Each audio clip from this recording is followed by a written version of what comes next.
que o Collor, bloqueou a poupança. Trancou tudo. Então, Sim. daí o que acontecia? A fábrica pararam, porque daí não conseguiu vender, o cara congelou o preço. Esse copo, ele congelou em R$20, só que o custo era 40, como é que o cara ia vender? Sim. O CNIS é o Cadastro de Informações Sociais que o INSS tem com todos os teus vínculos de trabalho, tuas remunerações. Ele anota tudo o que você recebeu de salário, vai ser contabilizado tudo na sua aposentadoria. E o período como professor, no teu caso, por exemplo, foi como professor estadual. Sim. E aí, o estado de Santa Catarina, ele tem um regime próprio. Desde pequeno, nós sempre fomos meio empreendedor, né? Para começar, começamos assim. Isso, legal. Então nós promovíamos eventos, festas e tudo mais lá na casa. O meu pai deixava, né? Uhum. E ele gostava e ele ajudava, então nós fazíamos... Quantas pessoas iam? 100, 200, 300 pessoas chegaram a ter evento lá e lotava a rua e era aquela...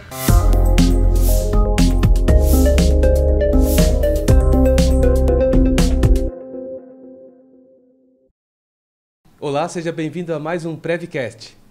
Nesse Prevcast a gente conversa sobre direitos previdenciários, como conseguir os seus benefícios do INSS, sempre de uma maneira diferente, para você não ficar assistindo sempre aulas e podendo aprender através de conversas e contando histórias.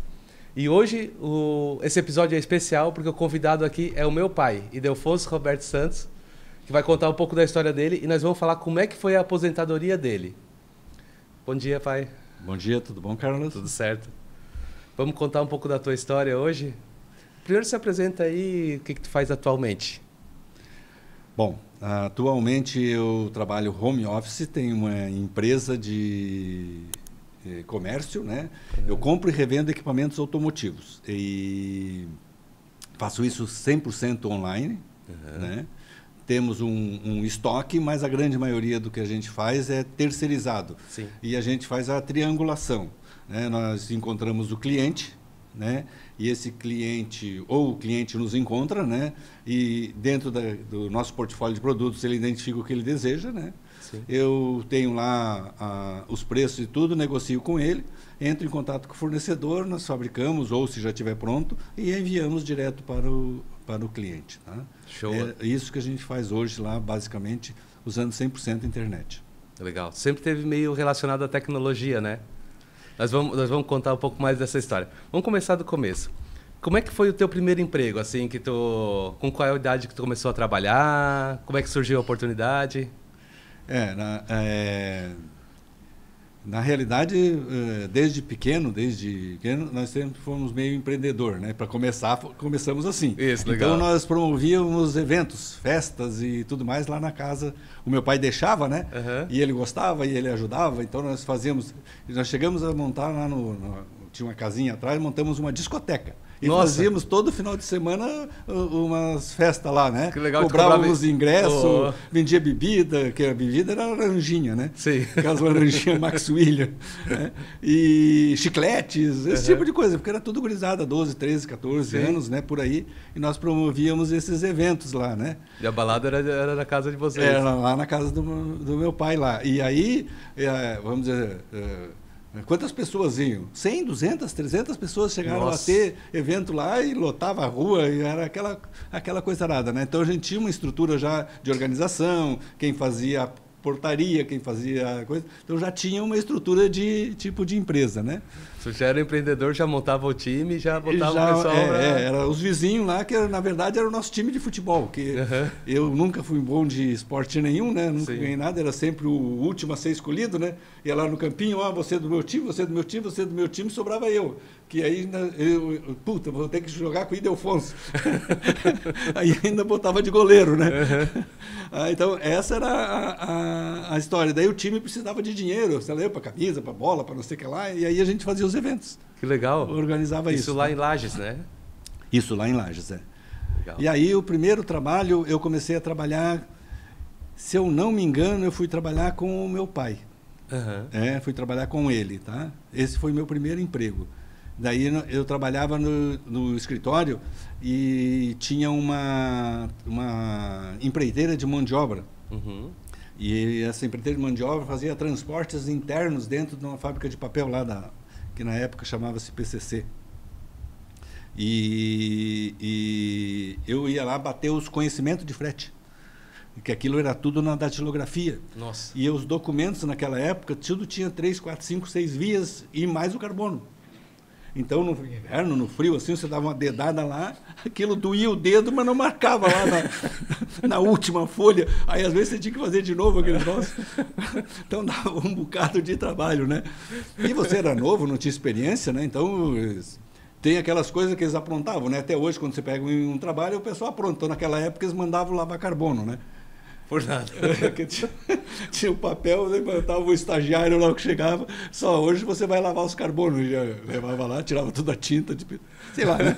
Então sempre teve essas coisas, né? Então você, quando começou, e eu fui jogado lá no meio da fábrica, né? Sim.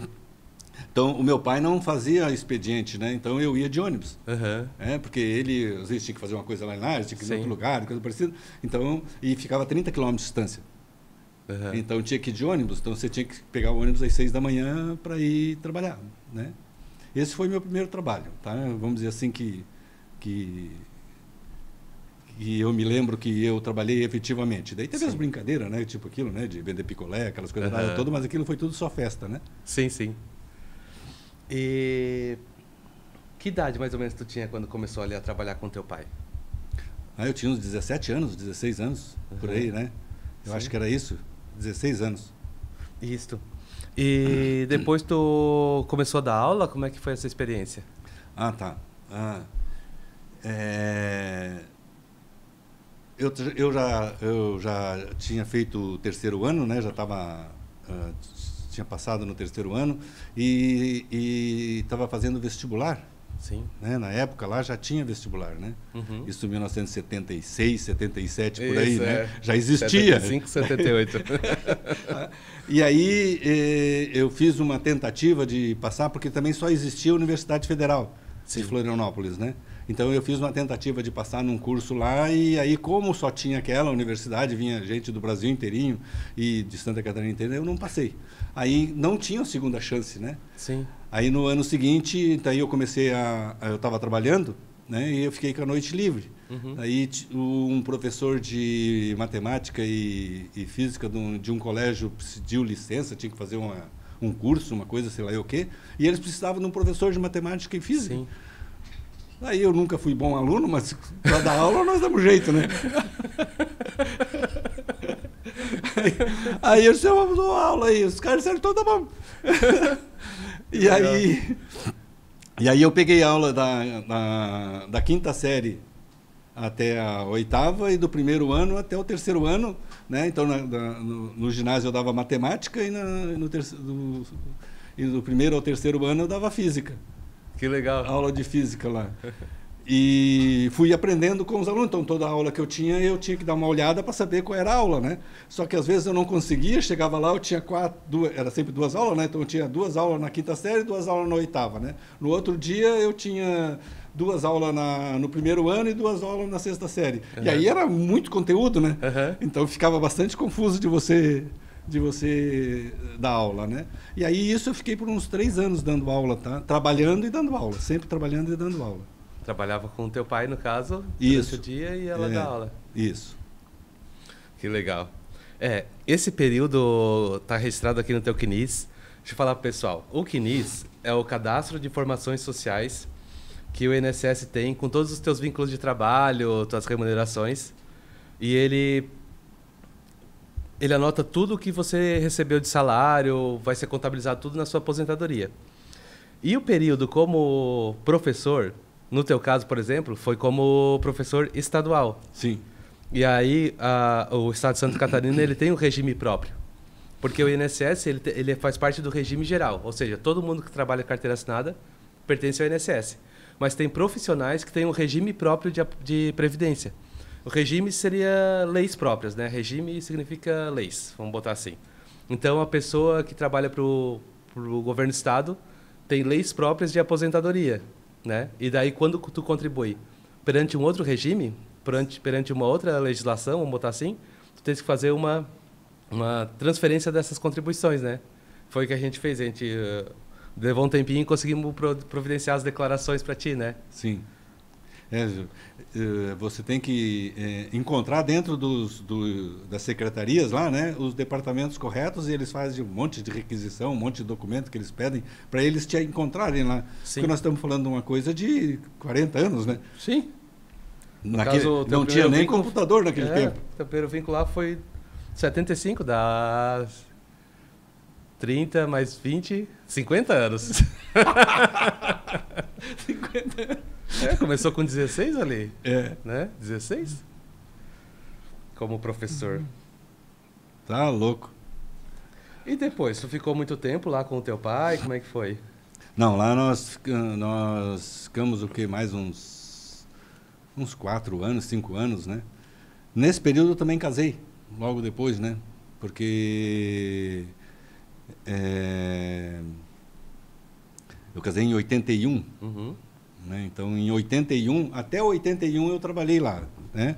Com eles. Daí, em 81, quando eu casei, eu já não trabalhava mais lá com o meu pai. Daí, eu também trabalhei na Assembleia Legislativa. Uhum. Eu fui assessor parlamentar. Daí, eu já estava na universidade, e lá na universidade tinha o diretório acadêmico e tinha as coisas. E acabamos que eu era presidente do diretório acadêmico e estava sempre envolvido, né? E daí eu fui convidado por um dos deputados da região para ser assessor dele. Uhum. Então eu trabalhei na Assembleia Legislativa e no governo do estado mais uns 3 ou 4 ou 5 anos eu trabalhei lá, né, de assessor parlamentar. Sim. E aí foi uma experiência muito boa, porque primeiro você conhece a política, né? Sim. Que é uma coisa muito interessante, né? E em segundo lugar, né, você tem um trabalho que depende exclusivamente de criatividade, de ações, de comunidade e tudo mais, né? Então, era um trabalho completamente diferente de um trabalho burocrático e de dar aulas. Sim. Né? Até nem comentei, né, de dar aula. Um dos motivos que eu parei de dar aula, até isso é bom frisar, né? Primeiro era a remuneração, né? Porque realmente a remuneração naquela época ainda era, hoje ainda está relativamente, vamos dizer assim, né? Mas naquela época era, não sei como é que os professores davam aula, né? Daí eu casei e não tinha mais como, né, ficar nessa se manter, né? Se manter nessa condição, né? E o segundo principal motivo realmente é porque você acaba se envolvendo com as crianças. Quando você dá aula, você fica 1 ano, 2, 3, 4, 5 anos da aula, você pega a criança lá na 5ª série, você vê ela está na 8ª, ela é teu amigo. Sim. Né? E teu amiguinho, teu querido, você gosta da criança, daí como é que você vai rodar ela? E eu dava aula de matemática, né, e física. Então, é uma matéria que você tem que ajudar as pessoas e fazer tudo, mas chega um ponto que você não pode... matemática e física sabe ou não sabe, né? Infelizmente. E aí isso era muito ruim para mim, estar rodando as crianças. Então, você se apaixona. A educação é uma profissão que a pessoa se apaixona, né? Então, sim. É complicado pra caramba. Por isso que eles acabam dando aula mesmo com remuneração não tão boa, né? Porque você... É um negócio complicado isso. Sim. E a parte de trabalhar no governo do estado e trabalhar com política foi muito bom, na medida em que você desenvolve outras técnicas que não tinha. Tudo isso que nós estamos falando não existia nada, tá? Por exemplo, tinha cartão de aniversário, né? Então o deputado mandava cartão de aniversário para os eleitores. Então nós tínhamos listas, era tudo anotado à mão e datilografado, tudo à mão, né? Daí tudo na máquina da datilografia, e nós entregávamos os cartões de aniversário. Vocês iam nós íamos na casa entregar o cartão de aniversário que o deputado mandava. Sentava, conversava e coisa nada, levava o cartão de aniversário para a pessoa, 1, 2, 3, uma semana antes, né? Ou coisa parecida. Daí, quando a pessoa trabalhava, coisa parecida, você deixava lá na casa dele, mas... Então... E as estradas de Lages para Florianópolis, por exemplo, estava asfaltado já? Ou... Não. Foi asfaltado... Naquela época que foi feito o asfalto da 282, da BR-282, foi nessa época que foi feito a 282. As viagens já demoravam também, né? Antes, para ir a Florianópolis, você tinha que ir para o Blumenau, passar aqui e sair de Lages, ir a Rio do Sul, né? Aí tinha que subir a 116 até Curitibanos, daí pegar a 470 e ir, ou então ir de estrada de chão, né? Que se fazia, né? Era puxado. Mas eu me lembro de viajar a Florianópolis com o meu pai e a gente ficar parado na construção da 282. Sim. Nossa. Isso era nos primórdios. Mas quando eu comecei também, nessa época aí, eu também fazia uns empreendimentos, né? Uhum. Então eu comprava e revendia já na época, já fazia coisa, sim, né? Você tinha que se virar. Aí eu ia a São Paulo fazer compras, né? Uhum. E você dava um cheque em São Paulo. Dava um cheque predatado lá, dava um cheque à vista. Pã, dava o cheque, o cara já podia ir no banco e depositar. Eu tinha que ir no banco ver o status, porque não tinha outro jeito. Como é que eu vou saber meu saldo, né? Uhum. Você tem que ir no banco para saber o saldo. Sim, você não tinha aplicativo, né? Parecida. Só que no meu controle, eu botava lá dia 10 de julho, né? Uhum. Um cheque predatado. Né? E aí vinha todo dia. Esquecia que tinha o cheque lá do dia 10 de agosto, o cheque entrava no banco. Esse é um então, saco. o meu saldo estava sempre errado. Sim. Os caras não depositam o cheque predatado na data, já complica a anotação. Não, mas não era predatado. É que levava para vir de São Paulo até Lages 30 dias o cheque. O cara depositava no mesmo dia lá em São Paulo. E o saldo entrava na conta dele na hora? Na hora saía da conta dele. E o dinheiro ficava 30 dias circulando. No limbo. No limbo. Meu Deus. Era assim. Hoje em dia o cara passa o Pix? O cartão assim, ou o celular, meio longe ainda, nem bem pertinho. Tum, já sai na hora. Sai tudo e funciona com a beleza. Então essas diferenças também faziam que as tuas ações também levavam mais tempo para agirem, né? Sim. Então, na verdade, os teus acertos, os teus erros naquela época, né, demoravam um pouquinho mais para dar resultado, né? Uhum. Hoje não. Hoje você acertou e errou é instantâneo. Tem que tomar cuidado com os erros, principalmente. Exatamente. Mas pelo menos dá mais tempo para corrigir, vamos botar assim, né? Antes, né? O difícil é Hoje em dia está tudo filmado. Não tem correção. Tem isso, né? E tu se formou em uma faculdade? Em administração de empresa, eu fiz administração, né? E fiz pós-graduação em administração e marketing. Uhum. E fiz pós-graduação em marketing agora há uns... É que agora, depois que você fica velho, tudo é 10 anos. Passou do ano 2000, não tem mais como saber. Então, uns 10 anos eu também fiz uma outra pós-graduação, já era marketing de mídias sociais, para você ter uma ideia. Então, e deve fazer. E já deve fazer 10 anos. Já. Que eu fiz a de marketing. Em 2015 o Facebook já estava bombando. Então. Eu tenho uma das primeiras contas do Facebook, né? Essas coisas assim, tudo eu tenho uma das primeiras, né? Sim. Então, o meu e-mail lá, eu tenho um e-mail que é do ano 2000, né? Uhum. Que eu uso até hoje. O teu e-mail também, o carlos@lorenzi, também é do ano 2000, fui eu que fiz para você. Uhum. Então já tem 25 anos de e-mail. Sim. Eu lembro que a internet, a gente foi uma das primeiras casas que tinha internet aqui no Morro da Fumaça, né? Sim. Era analógico, né? Sim. Você tinha que desligar o telefone, tirar o cabo do telefone e ligar no modem. E o modem era configurado no dedo. É uma linha com 30 ou 40 caracteres, né? Uhum. Assim que você tem que digitar corretamente para configurar ele para poder o computador conectar. Na época E pagava assim. a ligação enquanto estava... sim. Era pulso, né? Sim. Tá. E aí, por que tu escolheu essa área da administração? Foi por conta da questão empreendedora que tu sempre gostou? Não, é porque não tinha opção. É que na época você tinha a Universidade de Florianópolis e lá em Lages, a universidade lá, que não era faculdade, tinha administração, contabilidade, pedagogia e letras. Sim. Tinha 4 cursos, então você tinha essas 4 opções. Ou ia para Florianópolis, daí eu não fui, então sobrou administração, contabilidade, coisas de contabilidade eu achei muito burocrático. Por isso que eu fiz administração. Uhum. Entendeu? Não foi uma questão propriamente de escolha, né? Sim. Foi uma condição que se apresentava no momento. Legal. E depois, o que aconteceu? Tu aqui, no teu CNIS, tu começa a ficar autônomo, contribuir como empresário, contribuir individual.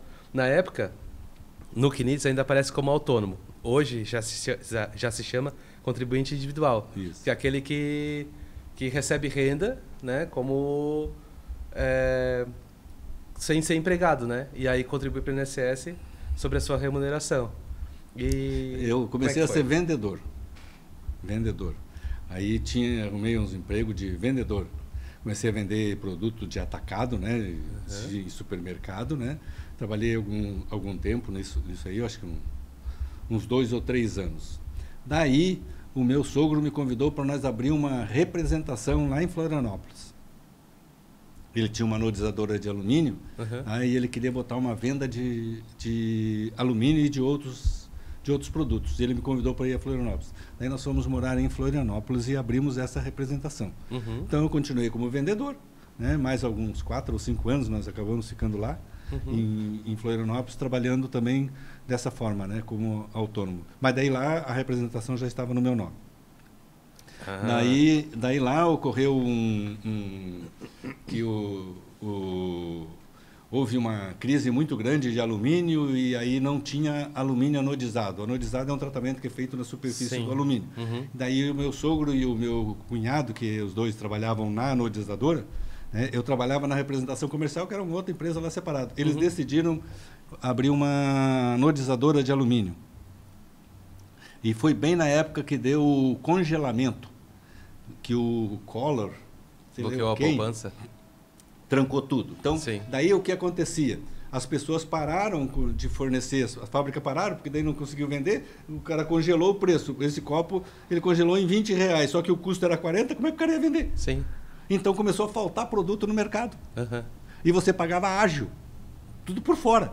Sim. Então, eu quero comprar esse copo aqui, o cara diz, ó, você me dá R$20 na nota fiscal, mas mais 20 você vai ter que me dar de outro jeito. E aí a falta de mercadoria. Então, quando a anodizadora estava ficando assim quase pronta, um dia faltava cimento, um dia faltava isso, outro dia faltava aquilo, e ela não ficava pronta. Então, do período que foi feito o planejamento para fazer a execução e botar todo o trabalho, tipo assim, levou 1 ano e meio mais ou menos, fora do prazo. Esse 1 ano e meio acabou criando uma dificuldade financeira muito grande na distribuidora, e essa dificuldade financeira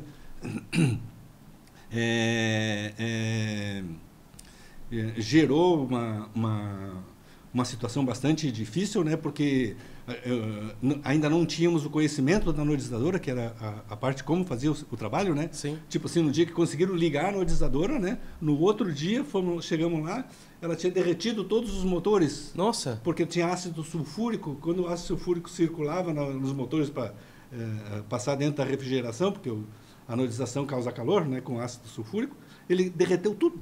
Nossa. Daí mais 30 dias para vir uma bomba de esmalte. Nossa. Aí foi aquele rolo. Bom, resumo da ópera, né?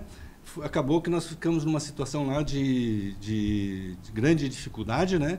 Aí o meu sogro e tudo mais lá, daí o meu cunhado assumiu a anodizadora e meu sogro saiu da anodizadora. Sim. Daí, vendo aquela situação, tinha um monte de dificuldade, um monte de coisa, eu resolvi fazer o seguinte, eu vou deixar a representação com o seu Hermido, porque se ele não sair daqui no escritório, não fizer nada, com os prepostos, com toda a estrutura que eu tenho montado, por 1 ano ele fatura para sustentar uma família. Sim. E eu vou procurar outro emprego. Daí eu encontrei um amigo lá de Lages, que era o Roberto Amaral, ele era dono da TV Lages, que seria o SBT. Sim. Encontrei ele e falei para ele, pô, Roberto, cada vez que eu viajo, que eu vou a Criciúma, pô, lá não pega o SBT, rapaz, como é que pode? Aí ele disse assim, Delfonso do céu, é que eu não consigo ninguém para trabalhar lá. Digo, olha, rapaz, então, quem sabe nós podemos acertar. Daí eu contei a história, como é que estava lá da anodizadora e o que eu estava pensando em fazer, eles, fechado. Quanto é que você quer e quanto é que você precisa? Então eu disse para ele, ó, eu quero que você pague o aluguel do apartamento, a escola das crianças, e me dê um salário, sei lá, de R$2.000 e comissão sobre as vendas. Daí eles, meu Deus, essa proposta está feita, está fechado, podemos começar hoje mesmo. Eu digo, não, então me dá uma semana que eu vou resolver os pepinos aqui.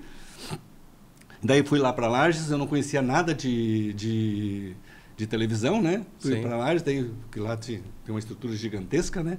E fui aprender como é que fazia televisão, como é que fazia tudo mais, e principalmente o comercial de propaganda, né? E fui para Criciúma, vim aqui para Criciúma, né? Sim. Cheguei aqui em Criciúma para alugar tinha que alugar um apartamento e alugar uma sala para montar a sucursal. Que eu vinha para ser gerente da sucursal. Nossa Senhora do céu. Aí isso, né? Eu tinha um Corcel velho. Que já nessa história toda aí, nós fomos vendendo os carros, vendendo tudo para pagar as contas, né? E fomos vendendo sobre um Corcelzinho velho para mim. E aí eu vim para cá, consegui alugar um apartamento. Como é que eu aluguei um apartamento? Rapidamente contando. Eu tinha que montar a sucursal, comecei a entrevistar a secretária para entrar lá na sucursal e coisa nada, né? E aí uma das secretárias, eu falei que eu precisava alugar um apartamento, mas não tinha avalistas. Eu conheço um cara que avaliza, só que ele é brabo. Eu acho que era Edir Ronsoni o nome dele. Certo. Eu acho que era. Aí é brabo, ele era dono de uma transportadora, de umas minas, realmente um cidadão assim, excelente, maravilhoso e espetacular. Só que era um sujeito do certo, né? Aqui comigo é assim, não leu, o cara vai, naquele tempo resolvemos no bigode. Aí fui lá na sala dele, cheguei lá, fiz uma visita na empresa dele, me apresentei, disse, eu sou o Ildefonso, fui lá, eu vim aqui para fazer o seguinte, está aqui, ó, isso aqui é um contrato de aluguel. Eu preciso de um avalista, o senhor assina, e se eu não pagar, o senhor pode me matar. Aí ele, o cara que é isso? Não, é que eu soube, assim, contei a história, deu um monte de risada, né, coisa nada, né? Ele, tá, beleza, assinou para mim. Daí eu levei na imobiliária. Cheguei na imobiliária, precisa de 2 avalistas. Peguei o telefone e liguei para ele, né? Me presta o telefone aí, liguei para ele. Liguei para ele, seu Edir, o pessoal aqui da imobiliária disse que o senhor não aceita a sua assinatura. Quer dizer, eu já mudei o negócio, né? Já estava dando uma de repórter. Aí ele, para aí um pouquinho, você está onde? Eu estou era na Duda. Eu estou na Duda, para aí, só um pouquinho. Você está aí no telefone da Duda? Estou. Pede para transferir para o Duda. Transferiu para o Duda, o Duda depois foi lá falar comigo, disse, ele queria comprar a imobiliária. Que eu não aceito assinatura, você vende essa porcaria para mim, se a minha assinatura não vale. Então, ele foi um cara muito bacana e foi assim que a gente começou aqui. Daí montamos uma sucursal, montamos a estrutura toda, daí tinha mais uma atendente e acabamos montando um estúdio. Daí, com um pouco mais de visão, pelo que eu vi lá, a gente precisava transmitir o jornal daqui, porque um dos motivos era que o jornal pudesse, que seria uma conexão da cidade com a televisão. Quer dizer, quem vai assistir alguma coisa que não passa nada da cidade. Então eu precisava montar o jornal. Eu montei um estúdio, então em vez de alugar uma sala, eu aluguei 2 salas. Né? 2 salas. E as 2 salas eu montei, na sala do lado eu montei um estúdio. Um estúdio de televisão. E o estúdio, ele tinha uma parede, eu instalei em cima uma parede móvel, que a parede vinha, né, e fechava. Então, quando não tinha programa, a parede vinha e ficava uma sala comercial, que era a minha sala. Quando tinha coisa, fechava tudo, apertava toda a sala aqui no canto, né, e aí ficava o estúdio grande. O estúdio ficava enorme. Daí, então, toda essa estrutura. Mas isso foi feito da seguinte forma. O Roberto Amaral, ele disse o seguinte, Ildefonso, tem um detalhe, eu pago tudo isso para você, mas eu não te dou nem um centavo. Você vai ter que ir lá, não tinha repetidora, não pegava aqui porque não tinha repetidora. Ele tinha autorização da aeronáutica para instalar a antena ali em Jacinto Machado. Acho que em Jacinto Machado está instalada a antena, que é a repetidora do SBT aqui para a região. Tá? E ele não tinha o dinheiro para bancar isso, porque não é só antena, né? Caminhão de equipamentos, energia, e tudo. É um negócio caro, sabe? É bastante caro montar uma antena dessa. Eu não te dou nem um centavo. Você vai ter que montar a repetidora, montar a sucursal, montar toda a estrutura lá, contratar o pessoal, fazer programa e tudo mais. A única coisa que eu te dou é o seguinte, eu te dou uma câmera, que era uma VHSzinha comum, tá? Depois é que veio uma 6C, uma coisa assim, que não me lembro o que era. Mas uma VHS, e eu pago o câmera. Que daí eu contratei o Zé Chico. E aí, meu amigo, uns 60 dias que eu estava morando aqui em Criciúma, e meu sogro me liga. Ildefonso, sabe aquele 2000, número redondo, sei lá, né? Aquele 2000 que tinha lá no Bradesco, que já estava em 8 mil, nós fomos lá e eu fui lá e negociamos. Eles disseram que fecha em R$2.000. Eu disse, ô, senhor Hermídio, vamos pagar isso aí, o senhor já pagou? Ele, não, eu estou te ligando para você mandar o dinheiro. O senhor Hermídio mandar o dinheiro? Ele, Ildefonso, você vende o Corcel. Nossa Senhora. Aí eu desci a Centenário, primeiro que me deu 2.000, eu disse, tem que ser 2.100. Primeiro que me deu 2.100, eu vendi o Corcel, mandei o 2.000 para o senhor Hermídio, e comecei aqui em Criciúma, a pé, vendendo propaganda que ninguém podia assistir, porque não tinha repetidora, né? Com 100 pila no bolso e 2 filhos. Foi assim que eu comecei aqui em Criciúma. Que aventura, hein? Mais ou menos nesse estilo aí. Nossa. E aí, mas a coisa desenrolou. Eu vou contar como é que eu... Porque depois tu abriu uma empresa de publicidade, foi isso? A coisa desenrolou. Você com 100 reais no bolso, bota desenrolado nisso. Bom, eu vou contar como é que eu vendia propaganda. Tá. Bom, tinha a Eliane, tinha as grandes empresas que elas faziam um anúncio nacional, né, e anúncio no estado. Então eu atendia, né? Tinha, por exemplo, aquela rede de imóveis que era de Tubarão, Freta, eu acho que era, né? Então eu atendia esse tipo de coisa. E as agências de propaganda, que trabalhavam esse tipo de coisa. Mas para montar a repetidora, eu fazia o seguinte. Eu ia na cidade, ia lá no Meleiro. Chegava lá no Meleiro, encontrava onde é que era, visitava a prefeitura, a Câmara de Vereadores, ia lá, dizia, eu vim aqui, sou do SBT e coisa parecida, né? E me apresentava, falava com o secretário, falava com outra pessoa, falava que a gente estava pensando em botar uma repetidora, etc, etc. Saía de lá e ia num grupo, de idosos. Chegava lá naquele grupo de idosas, senhoras todas lá, com um crachá grande escrito Silvio Santos. Tá certo? SBT. Aí eu sou do SBT, eu vim aqui falar com o prefeito, com a Câmara de Vereadores aqui, para a gente trazer o Silvio Santos para cá, o SBT, né? Eles disseram que não querem, que transformou o domingo numa coisa, né? Então eles não querem nem saber. Nossa, é verdade, verdade. Daí ia num bar, ia em outro lugar, né? Nessa época, a Lia fazia faculdade. E eu tinha que chegar até às 5 para poder pegar vocês no colégio para ir para casa. Porque ela levantava às 7, começava às 7, saía às 5 no trabalho dela, às 6 horas ela pegava o ônibus, ia para a universidade e voltava às 11 da noite. Sim. Né? E eu ficava em casa com vocês, pegava vocês lá às 8 horas, né? arrumava, levava vocês para o colégio, né? Ia trabalhar e tinha que voltar às 5 para pegar. Isso tudo a pé? Sim. E ainda tinha que ir de ônibus no Meleiro e voltar a tempo. E fazer todas essas coisas. Daí eu ainda tinha que fazer tudo isso e correr para pegar o último ônibus que viesse para Criciúma, né? E daí, essa história toda, né? Eu fazia isso e jogava na cidade, lá no Meleiro, né? Espalhei a notícia. Uns 20 dias depois eu apareci na prefeitura. Vim aqui, seu prefeito, sou do SBT. O cara, pelo amor de Deus, ainda bem que você apareceu. Não aguento mais a reclamação. Eu disse, não, tranquilo, nós vamos dar um jeito nisso. Vou te contar como é que funciona. É o seguinte, nós precisamos montar a repetidora, só que a empresa não tem como fazer esse investimento nesse momento. Então, o que a gente pode fazer é o seguinte, a gente pode fazer um contrato, tá, de inserções das notícias aqui da prefeitura.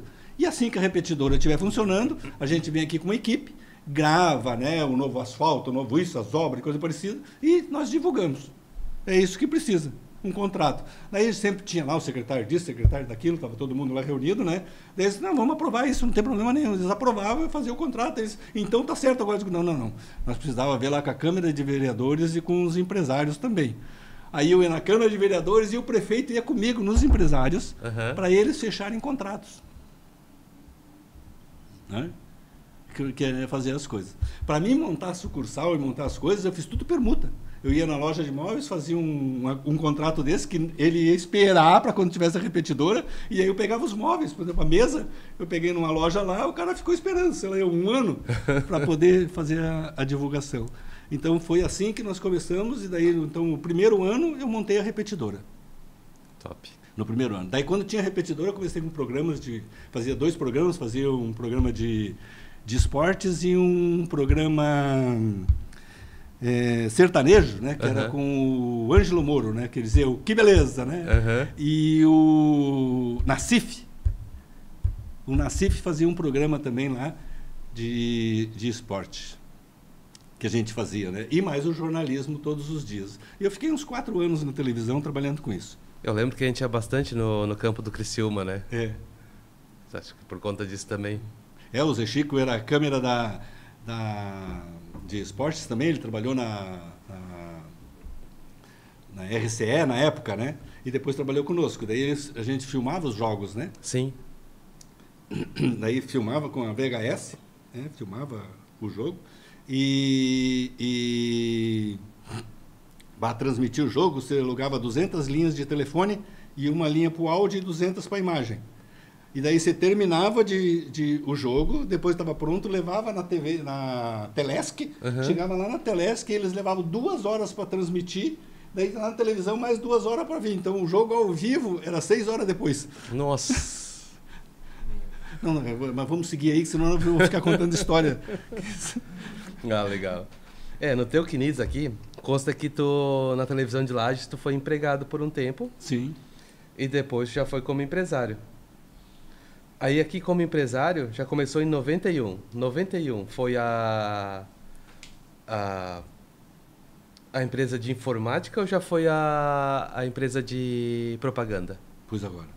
Eu não, essas datas aí é muito tempo, né? Mas na realidade é o seguinte, daí quando eu saí da televisão, eu fui trabalhar numa produtora de vídeo. Nós tínhamos uma produtora de vídeo, então a gente produzia vídeos para as empresas, coisa parecida, comerciais, etc. Campanha etc. política? Isso, campanha política. Exatamente, nós fizemos campanha política. Nós fizemos uma campanha para governador do... Não me lembro o nome dele agora nesse instante, mas eu vou lembrar. Fizemos uma campanha de governador, né? E quando terminou isso, a gente montou uma equipe muito grande e tinha um pessoal dessa equipe, que era o Jairto e o Adilson, e aí nós resolvemos... o Alcides, não era o Adilson. O Alcides resolveu montar uma empresa de propaganda, uma agência de propaganda, que se chamava Continental OP. Daí na Continental OP eu fiquei uns 2 ou 3 anos. Durante esse período, o Criciúma também estava crescendo bastante e nós pegamos a venda dos títulos do Criciúma para fazer. Foi nesse Aí período, na venda dos títulos do Criciúma nós montamos uma equipe de vendas, que daí vai para a minha área. Eu não sou da área de propaganda, né? Sim. Sou na área de propaganda, meu negócio é vender. Então eu ia vender um comercial para o cara. Chegava lá para vender o comercial, lá, uma propaganda, um anúncio, qualquer coisa, né? Daí o cara dizia, eu quero fazer um panfleto. Quero fazer um panfleto, quero estar escrito isso, aquele outro. Chegava lá e dizia, tranquilo, depois de amanhã eu te entrego. Levava lá para a agência. Naquele tempo, era tudo à mão. Letra 7. Não tinha chat GPT para ter ideia, não tinha computadorzinho para digitar. Não tinha nada. Photoshop era para fazer imagem. desenhado no dedão. Aí eu chegava lá, tava o cara da criação lá.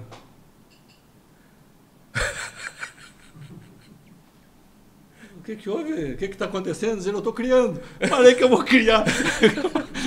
Te jogar no mato, seu desgraçado. O cliente lá, eu precisando de dinheiro para entregar o serviço. O cara olhando. Depois que ele fizesse o desenho lá para mim, que ele fizesse tudo, eu tinha que levar numa gráfica, que daí era fotografado, era feito... coisa, depois era passado para o papel manteiga, daí do papel manteiga era passado no... Meu Deus, para você imprimir um troço era uma... Principalmente se tivesse um desenho, né? Meu Jesus Cristo. Resumo da ópera, eu não aguentava mais esse negócio de criação. Aí, eu imagino, tá nervoso. Daí, como tinha essa história da venda de título do Criciúma, daí eu vendi a minha parte da agência de propaganda, para o Alcides e para o Jairton, e fiquei com a parte do Criciúma Esporte Clube, que era vender os títulos. Tá? Daí, a partir dali, paralelo a isso, nós já tinha iniciado como agência. Eu tinha muitos clientes que a gente atendia e todos eles tinham o mesmo problema. O problema deles era simples, né? Olha, Delfonso do céu, eu tenho estoque de matéria-prima, tenho 20 mil peças produzindo, tenho mais 20 mil no estoque, estou com um pedido aqui na mão e não tenho para entregar. Eu preciso de um programa de computador, que daí começou o computador. Sim. Que daí em 91 nós compramos o primeiro 386, né? Não, 286. Foi mais ou menos isso. E aí eu disse, vamos montar isso, que daí a Lia trabalhava lá na FECEL na época. né? E daí ela trabalhava, ela já veio trabalhar aqui quando nós íamos para Criciúma, ela já veio para trabalhar na PCL na parte de informática. Sim. Daí nós convenci ela para nós fazer, ela, mas por onde é que eu começo? Daí eu peguei e desenhei. Eu fazia os desenhos das janelas, de tudo, coisa, e a estrutura do programa, vamos fazer o cadastro de produto, cadastro de cliente, cadastro disso, daquilo, e fomos fazendo. Entendeu? Sim. Foi surgindo. Então, nós começamos vendendo, né, um programinha, uma coisa assim, e eu trabalhando com essa venda de títulos e trabalhando como vendedor, e nós fomos montando a empresa e conquistando clientes. Sabe? E daí, eu acho que, sei lá, eu não me lembro quando, nós ficamos só com a empresa de informática depois. Show de bola. No fim, tu acabou utilizando tudo que tu aprendeu, né? Até a administração foi utilizada para criar o sistema, né? Claro. Não, com certeza. A experiência empresarial é que fez a estrutura de criação do sistema, né? Em cima das minhas necessidades e em cima das necessidades dos clientes. Até porque eu ia nos clientes, né? Uhum. E eles me contavam o que eles precisavam, né? Sim. Eu quero isso. Eu digo, não, o que você quer eu não quero saber. Não me diga o que você quer e nem o que você precisa. Eu digo, eu quero saber teu objetivo. Aonde que você quer chegar? Eu preciso saber, né, quantas peças tem em produção no estoque lá nas facções. É isso que você precisa saber? É isso que eu preciso saber. Então, beleza, eu deixo o resto comigo. Aí, com o resultado, eu ia lá com a necessidade dele, daí a gente estudava, né? É claro que tudo isso foi muito estudado. Então, por exemplo, sim. Eu trabalhei muito no ramo de confecção, né? Uhum. Então, o que aconteceu? Eu acabei sabendo como se faz fio, né? Sim. Como é que é? Você tem que conhecer, né? Então, onde é que é? Como é que tá? Tem tecido tubular e tecido plano. O que é tecido plano? Né? Uhum. Tecido plano é que você tem um urdume e a trama e passa no tear reto. E o tubular é no tear, né, circular. Beleza, tem esse tipo de produto que dá nesse, e produto que dá no outro, tem os fios. Aí tem o fio trilobal. Fio trilobal, de 3 lados. Para que é bom? Ele é feito para camisa esportiva porque ele reflete. Fica aquele brilho na camisa de futebol, é porque o fio é trilobal. Então você tem que conhecer, além de conhecer de informática, além de conhecer de administração, você tem que conhecer daquilo que você vende, para você fazer uma boa consultoria. Exatamente.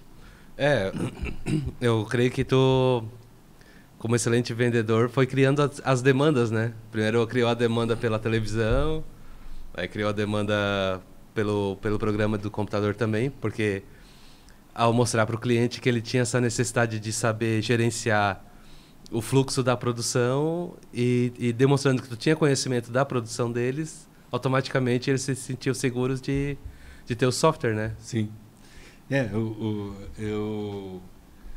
Vamos dizer assim, das vendas que eu fiz do software, né? 50% delas eu fiz sem demonstrar o software. O cara comprou, primeiro porque ele sabia que estava instalado em N empresas, sim, e em segundo lugar porque ele viu a apresentação. Mas eu não abri o computador nenhuma vez, nenhuma tela, nada. Ele comprou, fechou o negócio sem olhar o computador. Show de bola. Até porque a maioria dos empresários na época e hoje eles não têm assim tanto conhecimento, né? Você mostra uma janela, que você é da informática, que bota o dedo aqui, abre tua janela, tem 4 janelas, o cara nem sabe o que está acontecendo, né? Não. Fica vendo. Então não adiantava. O que eu vendia para ele realmente era o conhecimento. Sim. Demonstrar um software a pessoa não vai conseguir entender. Não. É o que a gente está passando hoje com a inteligência artificial, né? Tá aí o software, as pessoas até demonstram, mas ninguém consegue entender, né? O que está acontecendo se não estudar, né? O que tem no programa, né? Porque não são coisas assim que, apesar de ser a informática trazer as coisas muito intuitivas, né? É como você costumava falar bastante pro cliente, cuidado pro dedo não ser mais rápido que o cérebro, né? Porque o cliente, sei lá, enter, quando vê, já bagunçou tudo o negócio, né? Na realidade eu consertava computador por imposição das mãos, né? Esse computador não era tão rápido, o cara dava 5 enter e o programa não acontecia nada, né? Se ele, Afonso, tá tudo travado, não acontece nada. Eu digo, só um momentinho. Ia lá, botava as 2 mãos em cima do computador, fechava os olhos e ficava, o que você está fazendo? Eu estou fazendo imposição das mãos. Daí ela pensou, mas isso não funciona. Daí aparecia na tela, funcionou, sim. É que daí eu esperou o tempo do computador processar, né? A gurizada de hoje, se usasse o computador daquela época, eu acho que eles não iam aguentar. Porque hoje tu demora 1 segundo para conectar um negócio e a gente já fica agoniado, né? Naquela época Eram minutos para acontecer alguma coisa, né? É que, na realidade, isso tudo foi construído por a nossa geração. Tá? Então, Sim, a nossa geração foi a geração que questionou tudo isso. Sim. Porque senão não teria nada disso feito. O que você tinha é o seguinte: o primeiro computador que eu trabalhei, eu esqueci de falar que eu também trabalhei 3 meses não importa. O primeiro computador que eu trabalhei funcionava o seguinte: ele não tinha disco rígido, ele não tinha HD. E também não tinha memória, não tinha assim o 16, o 10, o 2, 1 GB, 1 MB de memória, não tinha. Ele tinha só o 536, né? Certo? E só isso. Só tinha esse processador de 536. Então, o que você tinha que fazer? Por exemplo, eu vou cadastrar no departamento, vou cadastrar um funcionário.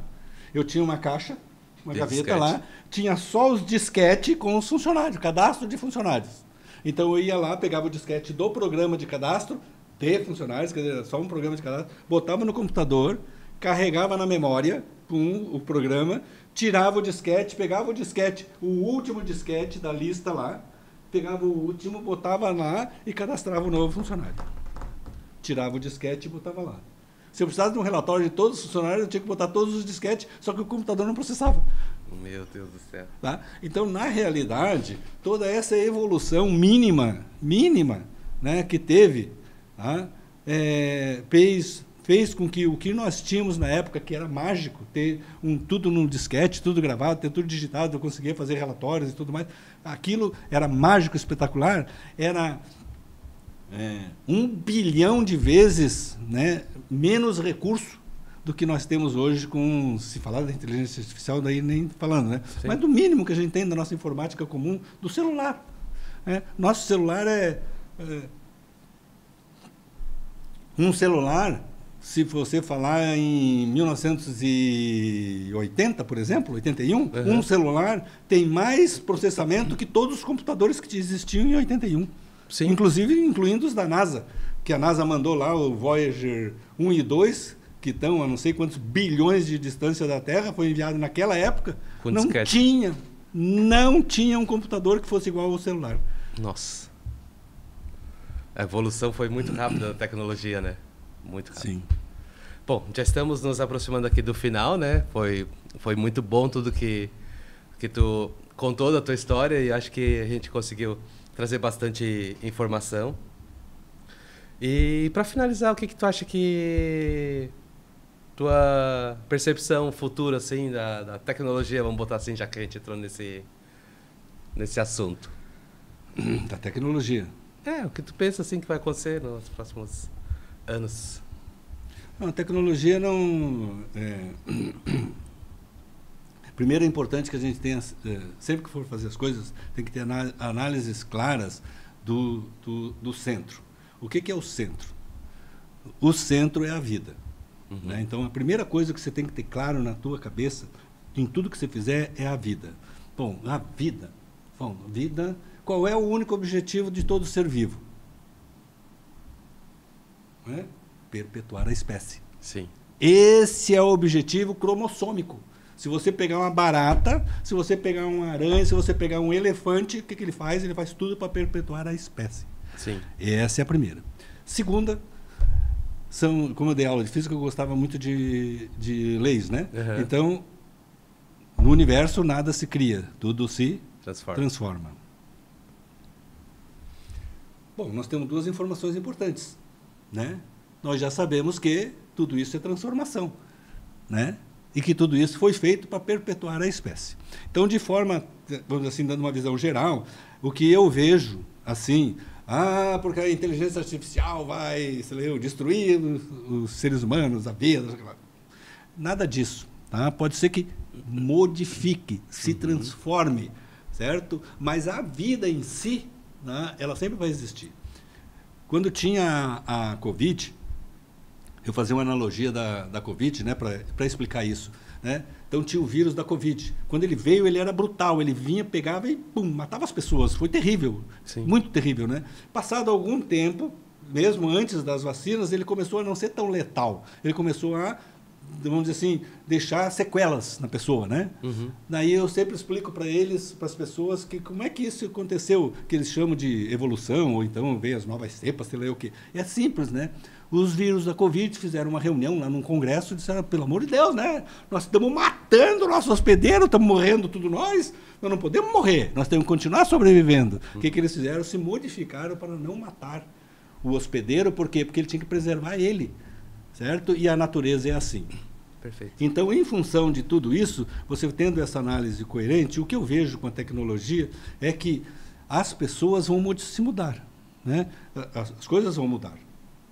Então, o trabalho, as funções, as vidas das pessoas vão ser muito diferentes. Eu já venho há muitos anos dizendo, né, que em 2030 o Brasil para de crescer, sim, né, e vai sobrar casa, né? Está chegando aí, faltam só 5 anos, né, para isso acontecer. Na verdade, o fenômeno demográfico a pirâmide já está começando a inverter mesmo. Sim, desde já. Então, esse padrão, né, de mudança é um padrão que já vem sendo construído, né? Já vem sendo construído pela própria natureza. Por quê? Porque nós não vamos ter trabalho no futuro. Não vai ter onde as pessoas trabalharem. Por quê? A inteligência artificial, não, a tecnologia, a automação, realmente está, sem sombra de dúvidas. Tá? Vamos dizer assim, eu sou da área de marketing, né, e sou da área de informática, né? Beleza? Esse mês, todos os programadores e todos o pessoal de web designers, tá, foram mortos. Foram mortos. Porque você pega uma inteligência artificial, você faz um site na hora, né? Você quer fazer um programa de computador, você faz. Tendo os conhecimentos básicos iniciais ali, né? Sim. Porque tudo volta naquele ponto inicial que a gente conversou em offline. Você precisa saber o que quer. Que era a pergunta que eu fazia para o meu cliente. Qual era o teu objetivo? Entendeu? Porque daí quando você tem o objetivo, aquilo que você quer, aquela estátua que você quer fazer, então você pode pegar o formão, o serrote, ir lá e moldar a madeira. Da mesma forma é com a inteligência artificial, com a tecnologia. Se você não souber o que você quer, ela não serve para nada. Não resolve nada. E a grande maioria da população realmente não sabe o que quer. Exato. Não tem assim um objetivo tecnológico, né? Então essas pessoas todas ficarão aí até 2050 sem trabalho. E aí, eu já falei isso para você queria que um dia eu escrevesse, né? Então, em vez de escrever, eu vou gravar. Tá. Né? Como é que eu enxergo o mundo em 2050? Né? Tá. 2050 eu enxergo como Roma Antiga, onde Nero dizia ao povo pão e circo.